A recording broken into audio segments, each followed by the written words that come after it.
என்னங்க உங்களுக்கு நான் என்ன கேக்குறேன்னா, ஒருத்தர அரசியல் வராரு, எனக்கு இந்த துறை வேணா, நான் இந்த துறையை தான் தேர்ந்தெடுக்க போறேன். அஜித் சார் கூட இருக்காங்க. அவங்க என்ன பண்றாங்க, நாட்டுக்காக நம்ம போய் ஏதாச்சும் ஒன்று சாதிக்கணும், பைக்கோ காரோ எதுலயோ ஒன்று நம்ம வின் பண்ணி நம்ம நாட்டுக்கு பெருமை சேர்க்கணும்னா அவருடைய மைண்ட் செட் அப்படி இருக்கு. அவரு நாட்டுக்காக அதை பண்றாரு, இவரு நாட்டுக்காக இதை பண்றாரு. இதெல்லாம் நீங்க ஏன் விமர்சனம் பண்ணிட்டு இருக்கீங்க? நீங்க ஏன் வரக்கூடாதுன்னு நினைக்கிறீங்க? ஏன் தடுக்கிறீங்க? ஏன் எல்லாத்தையும் குறை சொல்லினே இருக்கீங்க? வரட்டுமே, புதுசாதான் ஒருத்தர் வரட்டுமே, புதுசாதான் எல்லாம் நடக்கட்டுமே. ஏன் வேணாம்? பழச 50 வருஷத்துக்கு முன்னாடி நான் ஆட்சியில இருந்தேன், அப்பா இருந்தாரு, தாத்தா இருந்தாரு, முன்ன பேர மாதிரிலாம் இருந்தாங்க, அவங்க எல்லாம் போட்டோம், இவங்க எல்லாம் வரக்கூடாதா? ஏன் அப்படி நினைக்கிறீங்க? காரணம் என்ன? ஸ்கிரிப்ட் எல்லாம் இருக்குன்ட்டு யார் பார்த்தது? விஜய் நிக்கிறாரு, விஜய்க்கு முன்னாடி ஒரு ஸ்கிரிப்ட் இருக்குன்னு கூட வச்சுப்போம். அதுல இருக்கிற லைனை வீடியோ எடுத்து கேமரா எடுத்து யார் போட்டது?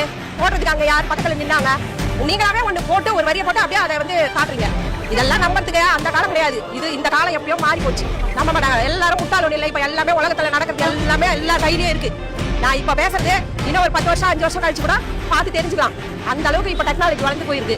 இப்ப வந்து இதெல்லாம் போய் இப்படிதான் நடக்குது அப்படிதான் நடக்குது மாத்துறதெல்லாம் ரொம்ப தப்பு. சூப்பரா இருக்கும். விஜய் ஜெயிக்கணும், விஜய் தான் முதல்வரா வரணும். அவரு 5 வருஷம் ஆட்சி நடக்கிறத பார்த்துட்டு அப்புறம் பேசுவோம். 50 வருஷம் நடத்தினாங்கல்ல, அதெல்லாம் பார்த்துட்டோம்ல, நிறைய பேசியாச்சு இல்ல. எது கட்சியா உட்காந்தவங்க புதுசா கட்சி தொடங்குறவங்க எல்லாம் பேசியாச்சு இல்ல. இப்ப நம்ம அடுத்த 5 வருஷம் கழிச்சு பேசுவோம்.